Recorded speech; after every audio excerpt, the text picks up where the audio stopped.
Capsicum masala curry టేస్టీగా ఈజీగా ఎలా చేసుకోవాలో ఈ వీడియోలో చూసేద్దాం. ముందుగా గ్యాస్ స్టవ్ ఆన్ చేసి ఒక కడాయి పెట్టి ఆ కడాయి వేడైన తర్వాత ఒక కప్పు పల్లీల దాకా తీసుకోవాలి. పల్లీలు కొంచెం వేడైన తర్వాత ఆ పొట్టు తీయకుండా ఇంకా కొంచెం ఆయిల్ వేసామంటే ఇంకా టేస్ట్ అయితే బాగా ఎక్కువగా ఉంటుందన్నమాట పొట్టుతో వేస్తే. ఇది ఒక చిన్న టిప్పు. ఆ తర్వాత అదే కడాయిలో ఆనియన్స్, టమాటోస్ ని కూడా బాగా వేయించేసుకోవాలి. అవి బాగా మగ్గిన తర్వాత దించేసుకోవాలి. దించేసుకున్న తర్వాత మళ్ళీ అదే కడాయిలో మనము కట్ చేసుకున్న క్యాప్సికమ్ ని ముందుగా ఆయిల్ వేసి ఆ క్యాప్సికమ్ ని అన్ని వేసి వేయించేసుకోవాలి.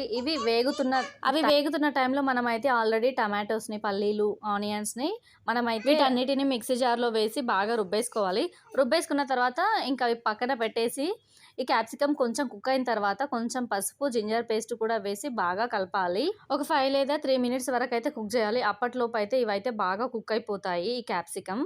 సెకండ్ టిప్ ఏమంటారా, మనం చేసే ప్రతి మెయిన్ ఇంగ్రీడియంట్స్ వేసిన తర్వాత సాల్ట్ వేసామనుకోండి కూర అయితే చాలా టేస్టీగా ఉంటుంది.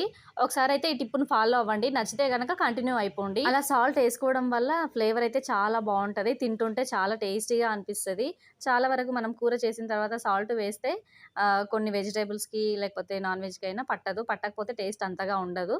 సో అందుకని కుక్ చేసుకునేటప్పుడు వేస్తే చాలా టేస్టీగా ఉంటుంది. ఇంకా పల్లీలు, టమాటోస్ అన్ని మనం పేస్ట్ చేసుకొని పెట్టుకున్నాం కదా, ఆ పేస్ట్ని అయితే మనం ఈ క్యాప్సికమ్ కర్రీలో యాడ్ చేయాలి.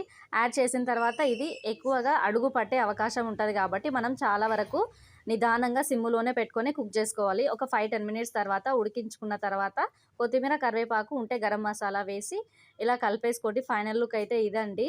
ఎలా ఉందో కమెంట్ సెక్షన్లో కమెంట్ చేయండి. తప్పకుండా ఛానల్ అయితే సబ్స్క్రైబ్ చేసుకోండి. Thanks for watching.